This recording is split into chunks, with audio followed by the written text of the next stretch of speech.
Okay. Next article is rectangular bar subjected to a system of forces, right? In this, what happens is, actually in the last case there was the same rectangular bar, but that rectangular bar was under the action of only one force in one direction. Now it is the case in which this rectangular bar is under the application of three forces in three different directions. One is along x-axis, so sigma x is there.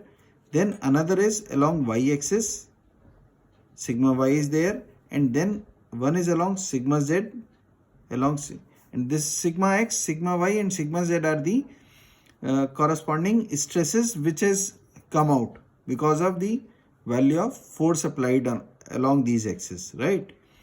So sigma x we can always calculate, that is the force applied along this axis, and divided by force divided by area of cross section. Similarly, in this, for sigma y we can calculate force, let's say Py, force is applied, and that to be divided by this lamina. Same for sigma z, let us say Pz divided by this lamina, right? Okay. Next is, we have to calculate the same strategy we have to apply. We have to calculate the change in length of the bar. Let us say along x-axis it is having a length of, let us say okay, let's say L, right? Let us say along y-axis it is having a length of B. Let us say along this it is having a length of T. No issues, right?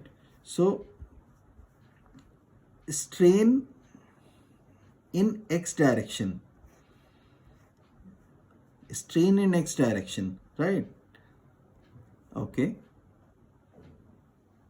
So we can always say that it will be because of three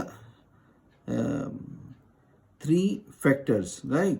It will be because of sigma x, then it will be because of sigma y, then it will be because of sigma z, right? So strain because of sigma y, strain because of sigma x, strain because of sigma y, and strain because of sigma z.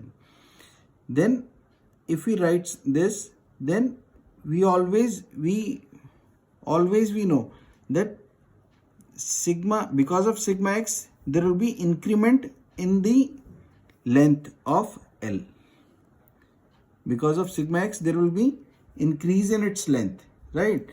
So this factor has to be sigma x upon E. No issues. I know this, I can always write down, right? But because of sigma y, because of this factors, because of this sigma y, sigma x will compress. Because of this sigma y, there will be length will decrease. I am again trying to show you. Because of this sigma y, there will be decrease in the length L.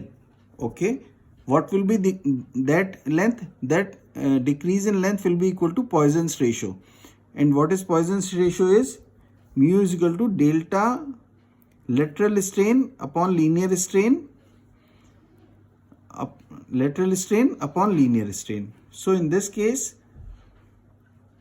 it should be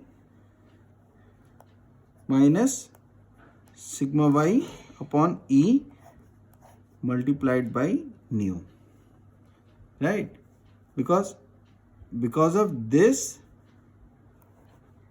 it has come up in this shape. Then for the third case it is same, mu multiplied by sigma z upon E, right? In the same way we can write down Ey as sigma y upon E minus nu into sigma x upon E minus nu into sigma y upon E. Sorry, sigma z upon E. Same way, Ez is equal to sigma z upon E minus nu into sigma x upon E minus nu into sigma y upon E. Once again, I wish to clarify you that if I study the change in length of L, then because of sigma x it will decrease, but because of sigma y it will decrease, right? Because of sigma z this length L will decrease. Now because of sigma y, how much it will decrease? It will decrease equal to lateral strain, and that lateral strain is equal to Poisson's ratio multiplied by linear strain. And linear strain along y-axis is sigma y upon E multiplied by nu. Same way for sigma z, and the same concept I applied everywhere, right? And as we already discussed in the last formula, that volumetric strain is the summation of Ex plus Ey plus Ez. That is the linear strain in three directions, right? So in the same manner, if I apply the same formula in this, then Ev is equal to, I'll equation 1, equation 2 and equation 3.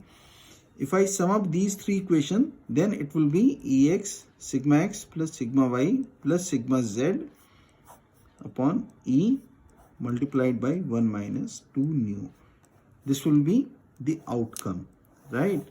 And if I do so, then Ev will be, and if there is a special case when sigma x is equal to sigma y is equal to sigma z, then these three will be equal to sigma. Then it will be 3 of sigma upon E multiplied by 1 minus 2 nu.